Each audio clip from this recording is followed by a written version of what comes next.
महाराष्ट्र राज्य chalk ball association व अकोला जिल्हा चॉक बॉल असोसिएशन यांच्या संयुक्त विद्यमाने 14वी सीनियर राज्यस्तरीय चॉक बॉल स्पर्धा 15 ते 17 जून 2024 रोजी तालुका क्रीडा संकुल अकोट येथे स्वर्गीय जयवंत सुरेंद्र चिकटे यांच्या स्मृतिप्रित्यर्थ आयोजित करण्यात आली आहे।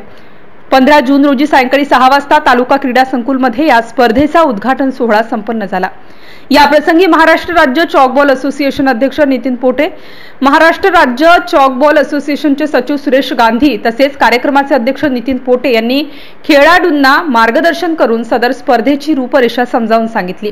तर या स्पर्धेमधून महाराष्ट्र संघाची निवड करण्यात येणार असल्याचे आयोजकांच्या वतीने सांगण्यात आले आहे।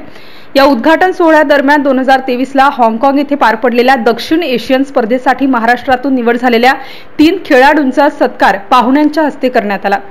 MCN न्यूज मराठीकरिता विशाल आगरे, अकोट।